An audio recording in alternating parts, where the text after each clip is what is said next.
A very good morning, class. So, today I am here with the new lesson number 6. I want something in a cage. Mr. Purcell owns a pet shop. इस chapter में एक character है जिनका name है mister Purcell, जिनकी एक खुद की पेट शॉप है. There is a constant noise of screeching and twittering in the shop, but mister Purcell is happy unaware of it. और उनकी जो शॉप है उसमें एक कांस्टेंट यानी कि लगातार एक तरीके से साउंड आती रहती है. किसकी? जो वहाँ पे पेट्स हैं वो अपनी साउंड प्रोड्यूस करते रहते हैं, स्क्रीचिंग एंड ट्विटरिंग की तरीके से. और मिस्टर पर्सल जो है वो चीज़ को इग्नोर करते हुए अपने आप में ही खुश हैं कि हाँ मेरे पास पेट शॉप है and I am earning from that. One cold morning a strange customers calls. अब एक मॉर्निंग जो है एक दिन मॉर्निंग में ठंड का मौसम है, इस चैप्टर में बताया जा रहा है. और एक स्ट्रेंज कस्टमर उनकी शॉप पर आता है और उसके बाद आगे क्या होता है वो हम इस चैप्टर में अब पढ़ेंगे. So now let's start with the chapter. Mister Purcell did not believe in ghost. Mister Purcell जो है वो घोस्ट में बिलीव नहीं करते. Nevertheless the man who bought the 2 doves and his strange act immediately thereafter left him with a distinct sense of uncanny. As though behind his departed customer there is a lingered the musty smell of an abandoned haunted house. उनका ऐसा मानना था कि एक बार उनकी shop पे कोई एक मैन जो है 2 डव्स को, ये एक बर्ड का नाम है डव, तो वो 2 डव को उनके पास छोड़ के गया था और उनको उसमें से अजीब सी स्मेल आ रही थी. लेकिन उनको उस चीज़ का कोई फ़र्क नहीं पड़ा. उनको वो स्मेल आने के बावजूद भी वहाँ पे उनमें से वो उस चीज़ को बॉदर नहीं करते थे और ऐसी स्मेल आती थी उनको जैसे कि किसी हॉन्टेड हाउस में से आती थी. Mister Purcell was a small fussy man, red cheeks and tight melon stomach. जो मिस्टर पर्सल हैं वो स्मॉल थे साइज़ में, ज़्यादा लंबे नहीं थे, फसी मैन थे, थोड़े से कंफ्यूज रहते थे, रेड उनके चीक्स थे एकदम और काफ़ी मतलब हेल्दी थे और एकदम उनका तरबूज जैसा पेट था उनका बाहर को निकला हुआ. Large glasses magnified with his eyes so as to give him the appearance of wise and a genial owl. जो वो स्पेक्स पहनते थे, जो चश्मे वो लगाते थे, वो उनको ऐसा अपीयरेंस देते थे, ऐसा लुक देते थे कि जैसे वो दिखते थे वो ऐसा लगता था उनको देख के कि वाकई में वो कितने इंटेलिजेंट और कितने वाइज हैं, जैसे कि कोई एक आउल होता है. ही ओन्ड अ पेट शॉप. और वो एक उनकी खुद की एक पेट की शॉप थी. He sold cats and dogs and monkeys. He dealt in fish food and bird seed, prescribed remedies for ailing canaries, and display on his shelf long rows of ornate and gilded cages. अब उनकी जो shop थी वहाँ पे वो fish food, bird के seeds और एलिंग कैनरीज जो है उनकी रेमेडीज़ बताते थे. कैनरीज जो हैं वो एक तरीके के कह सकते हो कि वो बर्ड्स हैं जो कि येलो कलर की होती हैं, जो सिर्फ गाना खाने के लिए अपने लिए फेमस हैं. तो उनको अगर कोई बीमार होती थी तो उनको ठीक कैसे करना है, उनकी क्या दवाइयाँ थी.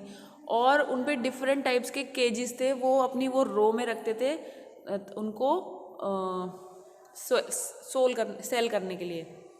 He considered himself something of a professional man. और इस चीज़ को लेकर वो अपने आप को सोचते थे कि मैं बहुत ही अपने काम में प्रोफेशनल हूँ. मतलब अपने आप को वो इतने सालों से वो उस काम को कर रहे थे, वो सोचते थे कि इतने साल हो गए मुझे काम करते करते, अब मैं प्रोफेशनल हो गया हूँ एक तरीके से.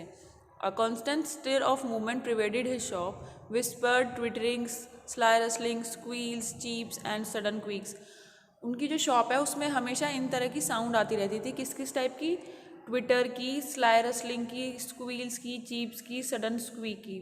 Small feet scrambled in frantic circle, frightened, bewildered, blindly seeking. Across the shelf pulsed the endless flicker of life, but the customer who came in said, "Aren't they cute? Look at the little cage, they are sweet." And Mr. Purcell himself would smile and briskly rub his hand and emphatically shake his hand. Actually क्या है इसमें, mister पर्सल की जो shop है उसमें अजय जो जितने भी पेट एनिमल्स हैं वो अपनी अपनी साउंड प्रोड्यूस करते रहते थे, लेकिन उनको उस चीज़ का कोई फ़र्क नहीं पड़ता था. अगर कोई कस्टमर आता था और वो उन पेट्स को देख के बंद केज में उनको देख के ये बोलता था कि अरे वाह कितने क्यूट पेट हैं, तो वो इस चीज़ को सुन के बहुत खुश होते थे, अपने आप में बहुत प्राउड फील करते थे और अपनी स्माइल पास करके अपने हाथों को रब करते थे और अपनी गर्दन को एम्फेटिकली, यानी कि एक तरीके से कह सकते हैं ना, जैसे खुश होकर इंसान अपनी गर्दन हिलाता है, हाँ भाई सही कह रहे हो, इस तरीके से, तो वो अपनी गर्दन को हिलाते थे। उनका रूटीन क्या था कि वो मॉर्निंग में अपनी शॉप को ओपन करते थे और जैसे कोई प्रॉपराइटर यानी कि कोई ओनर होता है ना कि जब अपनी सीट पे बैठ जाता है आके, उनका एक ऊंचा सा स्टूल था, वो उस पर आके बैठ जाते थे काउंटर के पीछे और अपना पेपर ओपन करके पढ़ना शुरू कर देते थे और डेली की खबरें उसमें पढ़ते थे कि क्या है। As he read he would smirk frown reflectively purse his lip lovingly lift his eyebrow nod in grave agreement. He reads everything even advice to the lovelorn and the detail column of advertisement. उनको जब वो newspaper पढ़ते थे वो इसमें इतना खो जाते थे कि वो अपने आप को वो ही नहीं बताते कि उनकी जो एक्टिविटीज़ हो रही थी वो किस तरह की हो रही होती थी। कभी वो अपनी आईब्रोज़ को लिफ्ट करते थे, कभी वो अपने लिप्स को पर्स करते थे यानी कि दबाते थे न्यूज़पेपर रीड करते करते। और उनको न्यूज़पेपर पढ़ना इतना अच्छा लगता था कि वो इवन जो एडवर्टीज़ कॉलम है उन तक को भी नहीं छोड़ते थे, उनको भी पढ़ लेते थे ताकि वो किसी को अगर ज़रूरत पड़े तो वो एडवाइस कर सके बातों बातों में। It was a rough day, a strong wind blue against the high plate glass Windows, smoke film the विंट्री city and the air was grey with the thick forest. अब इसमें क्या हुआ, जिस दिन की बात इस चैप्टर में होने वाली है, जिसमें दिखाया गया है कि ये जो स्ट्रेंज मैन जो चैप्टर में आता है, उस दिन बताया गया है कि वो दिन काफ़ी रफ था और काफ़ी तेज़ हवा चल रही थी और ग्लास से टकरा रही थी और जो है पूरा स्मोकी हो रहा था। ये विंट्री सिटी, ठंड का मौसम था, पूरा स्मोकी हो रहा था, फॉग टाइप हो रहा था। और having completed his usual task, Mr. Purcell again mounted the high stool and unfolded his morning paper। और डेली की तरह आज भी जैसे मिस्टर पर्सल डेली न्यूज़पेपर ओपन करके बैठ जाते थे अपने हाई स्टूल पे, ऐसे ही वो आज बैठे हुए थे। वो अपने ग्लास को एडजस्ट कर बार बार ध्यान से हेडलाइंस को पढ़ रहे थे और वहीं साथ साथ जो है उनकी जो पेट हैं वो अपनी साउंड प्रोड्यूस कर रहे थे, chirping and squeaking and moving vibrating all around him. जैसे वो पेट अपनी साउंड प्रोड्यूस करते हैं तो वही साउंड उनके चारों ओर आ रही थी। Mister Purcell heard it no more than he would have heard the monotonous tickling of a familiar clock. और मिस्टर पर्सल उस चीज़ को, जब उनके पेट्स की जो साउंड आती थी वो उसको जब नेग्लेक्ट कर देते थे। जब एक्चुअली क्या था, उनके जो डोरबेल थी उस पर एक टिंगल की साउंड थी, जब भी कोई डोर ओपन करता था कोई जिंगल की आवाज़ आती थी जैसे ही कोई कस्टमर एंटर करता था। तो जब जैसे ही कोई एंटर करता था तो वो बेल अपने आप बज जाती थी, तो वो समझ जाते थे कि हाँ कोई कस्टमर आने वाला है। तो वो उस टाइम पे उनको वो साउंड सुनाई देनी बंद हो जाती थी कि हाँ अब तो मेरा कोई ना कोई पेट जो है वो सेल होने वाला है। There was a bell over the door that jingled whenever a customer entered. This morning, however, for the first time Mr. Purcell could recall, it failed to ring. Simply he glanced up and there was a strange standing just inside the door as if he had materialized out of thin air। इसमें ये बताया गया है कि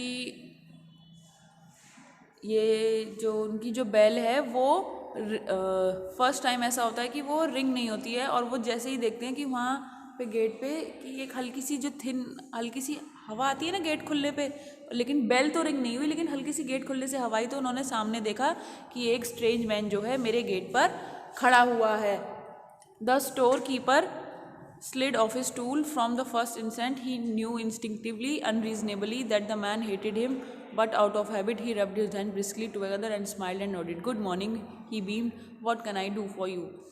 अब store keeper यानी कि जो मिस्टर पर्सल हैं वो अपने स्टूल से उतर जाते हैं, सरक जाते हैं और एकदम से उनको ये चीज़ देख के उनको रियलाइज़ हो जाती है खुद ही अंदर कि पता नहीं किस वजह से, क्यों, क्या रीज़न है, कोई रीज़न मुझे नहीं मालूम, लेकिन फिर भी ये इंसान मुझसे नफरत कर रहा है। लेकिन अपनी उस चीज़ को नेग्लेक्ट करते हुए उन्होंने अपने हाथों को रब किया और स्माइल पास करते हुए झुक के बोला, गुड मॉर्निंग, मैं आपकी क्या मदद कर सकता हूँ।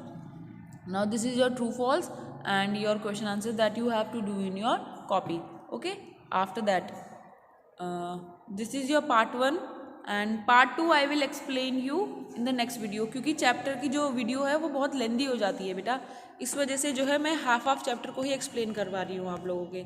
ठीक है, I hope you have understood. इतना पार्ट आपको अच्छे से समझ में आ गया होगा कि ये जो मिस्टर पर्सल हैं वो किस नेचर के हैं और यहाँ पे उनकी एक दिन जो है ठंडा मौसम है और हवा चल रही है, और उस दिन जो है एक स्ट्रेंज जो कस्टमर है वो उनकी शॉप पे आके खड़ा हो जाता है। ठीक है, आगे का पार्ट हम नेक्स्ट वीडियो में पढ़ेंगे। So okay class, thank you, bye bye.